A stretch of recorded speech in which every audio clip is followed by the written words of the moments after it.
बंगाल की जिंदगी बिल्कुल गजल बनी जा रही थी, मीर की गजल। बादियुन नजर में बेरब्ती भी थी, सादगी भी, मिठास भी, लोच भी, तरन्नुम भी, मगर अंदर अंदर एक रब्त पिन्हा भी, एक गहरा गम भी, सोज भी, गुदाज भी। जैसे बंगाल के सारे छोटे बड़े दरिया आंसुओं से बने हों, जैसे ये आंसू इंसान के दिलों में सिमटाए हों, जैसे दिलों में तूफान उठ रहा हो, जैसे तूफान का शोर कानों में गूंज रहा हो, लेकिन होंठों तक आके ठंडी आह और आंखों तक पहुंचे गर्म आंसू बन बन के रह जाता हो। इस गजल की तान लंगर खाने पर जाकर टूटती थी। जगह जगह लंगर खाने कायम हो रहे थे।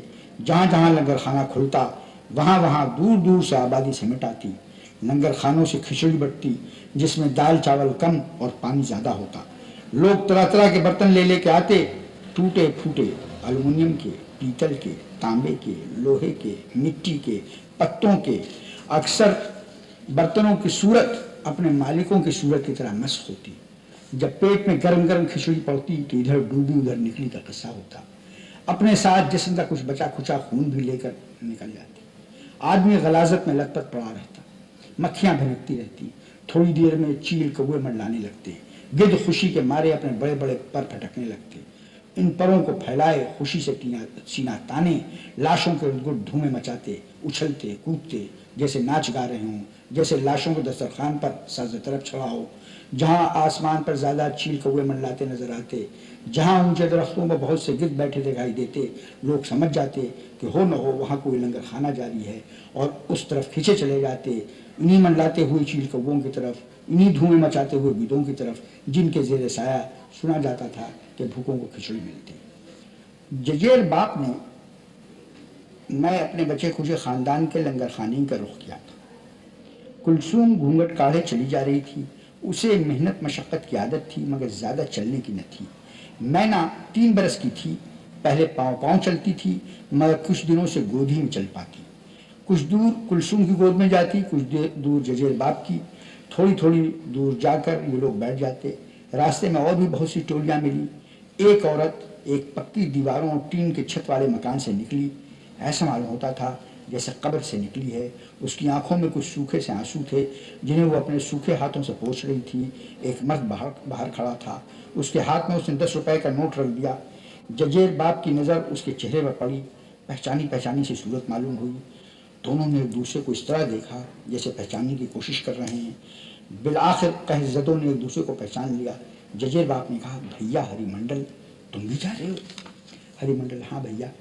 दोनों दोनों थोड़ी देर तक साथ चलते रहे, बगैर एक दूसरे से बात किए, जैसे कोई बात करनी ही को नहीं, जैसे बोलने की ताकत ही नहीं। जजेर बाप और कुलसूम मैना को संभालते संभालते थके जा रहे थे। वो नहीफ आवाज़ में रोए चली जा रही थी। हरिमंडल ने बिलाखिर रुकते रुकते कहा, भैया ऐसे तो ये मर जाएगी। जजेर बाप खामोश रहा। हरिमंडल ने फिर कहा, तुम लोग भी पहुंच न पाओगे, रास्ते ही में मर जाओ। जजेर बाप ने बिलाखिर कहा, तो फिर क्या करें? भैया हमारी बात सुनो तो हम कहें, कहो। धनी लोगों के हाथ दे दो, वो उसे पाल लेंगे, तुम्हें कुछ रुपया भी मिल जाएगा। जजेर बाप की आंखों के सामने वो नक्शा फिर गया जब हरिमंडल की बीवी उस पक्की दीवारों और टीन की छत वाले मकान से निकल के उसे 10 रुपए का नोट दे रही थी। उसने पूछा, तुमने भी ऐसे ही किया है? हाँ भैया, क्या करते? जजेर बाप ने कुलसूम से कहा, सुन रही हो? कुलसूम ने बजाय जवाब देने के मैना को जोर से लपटा लिया। थोड़ी देर इसी तरह उठते बैठते चलते रहे। एक जगह कुलसूम ठोकर खा के गिरी। मैना को लिए हुए ठोकर खा कर गिरी। मैना को लिए हुए कुलसूम के घुटने कोहनियाँ छिल गईं। मैना के दांत होंठ में गड़ गए, भौं फट गई, चेहरा लूंलहा हो गया। जजेर बाप ने उसे उठा लिया। सामने एक पक्के दीवारों और टीन की छत वाला मकान था। कुलसूम ने बड़ी हसरत से कहा, इतने तो मर गए, एक यही बची है, अच्छा दे दो। जजेर बाप मैना को लेकर कदम बढ़ा था कि कुलसूम ने उसका दामन पकड़कर अपनी तरफ खींचा। जजेर बाप ने मोड़ के देखा तो कुलसूम ने झट से मैना को अपनी गोद में लेकर अपने सीने से लपटा लिया। उसके लूहलहा चेहरों को अपनी साड़ी से पोंछा, फिर उसे प्यार किया और जजेर बाप की गोद में वापस कर दिया। जजेर बाप जब जाने लगा तो कुलसूम भी उसके साथ साथ थी। जब वो पक्की दीवारों और टीन की छत वाले मकान से बाहर निकले तो जजेर बाप के हाथ में 10 रुपए का नोट था और आंखों में वहशत। कुलसूम का चेहरा आंचल में छुपा हुआ था। एक बरगद के दरख्त के नीचे इसकी टोली ने बसेरा किया। कुछ टोलियां वहाँ पहले से भी पड़ी हुई थी। थोड़ी देर में गीदड़ों के चलने फिरने और हाँफने की आवाज़ें आने लगी। एक गीदड़ जजेर बाप के मुंह को भी सूंघने लगा। जजेर बाप पर दहशत तारी हुई, उसके मुंह से एक लंबी चीख निकली, गीदड़ की आवाज़ से मिलती जुलती। गीदड़ कूद के भाग खड़ा हुआ। रात भर कभी सचमुच के गीदड़ों की आवाज़ें आती रहीं, कभी गीदड़नुमा आवाज़ें। सुबह हुई तो देखा कि न कुलसूम है न हरिमंडल की बीवी। वो क्या हुई, कब गई, किसी को खबर न हुई। हालांकि करीब करीब सब मारे भूख और दहशत के जागते रहे थे। और इधर उधर देखा तो हरिमंडल की बीवी उस बरगद के दरख्त के नीचे पड़ी हुई थी। वो रात को किसी वक्त खामोशी से चल बसी थी और गीदड़ उसे चुपके से घसीट ले गए थे। जब आदमियों ने लाशों को उठाना छोड़ दिया था तो कुदरत ने अपनी सफाई के हरकारे मुतय्यन कर दिए और ये अपने फ़राइज़ अंजाम दे रहे थे। हरिमंडल अपने जीवन साथी की आधी खाई हुई लाश को न देख सका। उसने मुंह फेर लिया और सर पकड़ कर बैठ गया। जजेर बाप का दिल धड़धड़ कर रहा था। जब कुलसूम नजर न आई तो और भी धड़कने लगा। वो तलाश करता करता उस पक्की दीवार और टीन की छत वाले मकान की तरफ गया। देखा तो कुलसूम मकान के बाहर सीढ़ी पर पड़ी हुई है, ऐंठी हुई। उसकी आंखें खुली थी, जैसे बड़ी हसरत से उस घर की तरफ देख रही है, उस पक्की दीवारों और टीन की छत वाले मकान की तरफ। जब जजेर बाप वापस हुआ तो हरिमंडल जा चुका था। उसकी निगाहों में अजीब वहशत और दहशत का आलम था। आंखें फटी फटी चारों तरफ घूम रही थी, जैसे कुछ देखना चाहती हूँ जो नजर नहीं आ रहा है, जैसे कुछ देखना नहीं चाहती, जैसे कुछ नजर नहीं आ रहा है। उसकी एक मुट्ठी जकड़ी हुई थी। उसने आहिस्ता आहिस्ता खोली। 10 रुपए का नोट बरामद हुआ, लेकिन जैसे रद्दी कागज। जजेर बाप ने इस नोट को अजीब अंदाज से देखा, फिर उस पर बड़े जोर से थूक दिया और उसे गुस्से में टुकड़े टुकड़े करके फेंक दिया। वहां से जल्दी जल्दी आगे बढ़ने लगा, लेकिन हर कदम पहले से सुस्त पड़ रहा था। 15-20 कदम के बाद वो रुक गया, जैसे कुछ सोच रहा हो। फिर वो वापस हुआ जहाँ 10 रुपए का नोट फटा पड़ा था। उसने पहले तो उसके पुर्जों को घूर के देखा, फिर उन्हें चुनने लगा।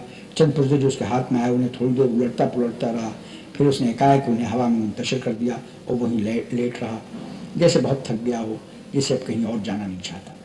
जजेर बाप उस जगह से उठना तो न चाहता था जहाँ उस नोट के पुर्जे पड़े हुए थे। वो नोट जो उसे मैना को बेच के मिला था, मौत ही उसे वहाँ से उठाती तो शायद उसे तसल्ली होती, मगर मौत के आने में देर मालूम होती थी। उसका पेट जल रहा था, मजबूरन उठा, नोट के कुछ पुर्जे उठाए और चल पड़ा उसी लंगर खाने की तरफ जिधर सब जा रहे थे।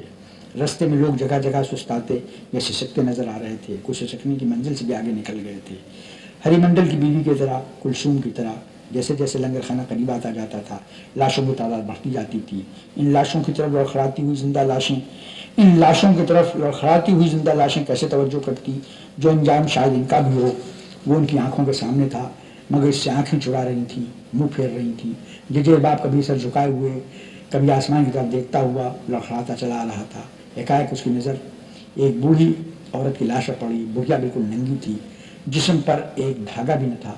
जजेर बाप ने मुंह फेर लिया और जल्दी से आगे बढ़ गया। एकाएक उसे ख्याल आया कि बुढ़िया नंगी क्यों थी। ज़रूर किसी ने उसके मरने के बाद उसका कपड़ा उतार लिया होगा बेच खाने के लिए। वो इस ख्याल को बार बार अपने दिमाग से निकाल रहा था, मगर ख्याल था कि बार बार वापस आ जाता था। थोड़ी दूर पर एक और बुढ़िया मरी हुई नजर आई। ये कपड़ा पहने थी और करवट लेटी थी। जजेर बाप के कदम खुद ब खुद उधर बढ़े, जाके लाश के पास बैठ गया। उसने इधर उधर देखा कि कोई देख तो नहीं रहा है, कोई देख नहीं रहा था। लाश को उसने सीधा किया। मुंह एक टोकरी में छुपा हुआ था। टोकरी हट गई। चेहरे पर नजर पड़ती ही जजेर बाप के मुंह से घुटी हुई सी चीख निकली। ये तो गेदू की माँ थी। जजेर बाप एकदम से पीछे की तरफ गिर पड़ा, फिर इंतहाई वहशत के आलम में तेज तेज चलने लगा। उसे ऐसा मालूम हो रहा था कि गेदू की माँ की लाश उठ खड़ी हुई है, वो नंगी है और अपना कपड़ा हाथ में लिए पुकार के कह रही, हाँ ले जाओ मैना के बाप, ये फटे पुराने कपड़े भी ले जाओ, इन्हें बेच खाओ। मैना के बाप ने कानों में उंगली दे ली और भागने लगा। अपने आप से कहाँ भाग के जाता, चीख मार के गिर पड़ा और बेहोश हो गया। एक कौवा काएं काएं करता हुआ डाल पर आके बैठ गया। घूर घूर के गर्दन झुका झुका के मैना के बाप को देखने लगा। कौवा डाल पर यूं कूद कूद के काएं काएं किए जा रहा था, जैसे गा रहा हो, जैसे नाच रहा हो। इस खुशी में कि धसी हुई आंखों का हलवा जल मिलने वाला है। जजेर बाप को ऐसा मालूम हुआ जैसे वो मर गया है और कोई उसके कपड़े उतार रहा है। उसके मुंह से एक चीख निकली और उसकी आंखें खुल गई। उसने देखा कि कब्र से निकला हुआ एक मुर्दा पास बैठा उसके कपड़े टटोल रहा है। जजेर बाप को जिंदा देख के उठ खड़ा हुआ और चल पड़ा। जजेर बाप थोड़ी देर खामोश रहा, जैसे हवास मुश्तमा कर रहा है। फिर उसने पुकार के कहा, कहाँ जा रहे हो? लो ये फटे कपड़े ले जाओ, बेच खाओ।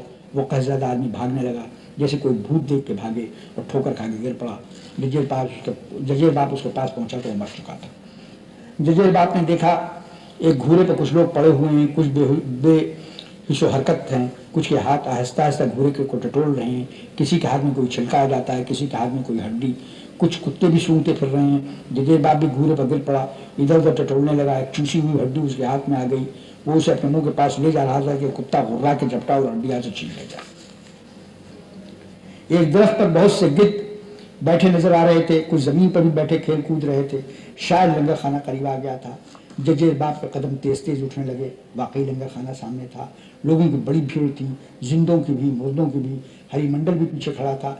जजेर बाप भी उससे करीब खड़ा हो गया। हरिमंडल पर एक हैरत सितारी थी। वो आंखें फाड़ फाड़ के गिद्धों को देख रहा था। उनके वो काले काले पर और सुर्ख सुर्ख सीने जिन पर लाल टूल खेस दाढ़ी की तरह लटक रही थी। हरिमंडल को ऐसा नजर आ रहा था जैसे सैकड़ों काली की मूर्तियां जिंदा हो गई हैं और जबान लटकाए नाच रही हैं। जजेर बाप ने उसने बड़ी सही आवाज में कहा, वो देखो काली माई की लीला। जजेर बाप कहत की लीला देख रहा था और उसकी नजरें खिचड़ी पर जमी हुई थी। उसने ज्यादा ध्यान न दिया और खिचड़ी की तरफ आहिस्ता आहिस्ता बढ़ता गया। हरिमंडल का हाथ थामे थामे दोनों एक दूसरे को संभाल रहे थे। इतने में पीछे से दो मुस्टंडे आए, उन्हें पीछे ढकेल के आगे निकल गए। थोड़ी देर में अपने बर्तनों में खिचड़ी भरे हुए वापस हुए। उनके चेहरे पर मुस्कुराहट खेल रही थी और मुंतज़मीन को खराब खिचड़ी बांटने पर मोटी मोटी गालियां दे रहे थे। वो खानदानी किस्म के फ़कीर मालूम होते थे। इसी तरह जब जब भी खानदानी फ़कीर आते तब तब इन अनाड़ी फ़कीरों को धक्के दे के आगे निकल जाते। घंटों के बाद खुदा खुदा करके जजेर बाप और हरिमंडल की बारी आई। जजेर बाप जरा आगे था। उसके हाथों में पत्तों का एक दोना था जिसे उसने ज़मीन से उठा लिया था। दोनों में जलती हुई गर्म गर्म खिचड़ी पड़ी, भाप निकल रही थी। जजेर बाप टूट के गिरा। उसने खिचड़ी में बजाय हाथ डालने के मुंह डाल दिया। हरिमंडल से उसका सर टकरा गया। हरिमंडल भी अपना मुंह उस दोनों में घुसड़ रहा था। उस वक्त दो भूखे इंसान थे, न कोई हिंदू था न मुसलमान। उसने दोना अपनी तरफ खींचना चाहा, जजेर बाप ने अपनी तरफ। नातवानों की लड़ाई हुई, दोना फट गया, खिचड़ी गिर पड़ी, ये दोनों भी गिर पड़े। हसरतों का ढेर हो गया। पीछे के लोगों ने रोंगते हुए गुजर गए।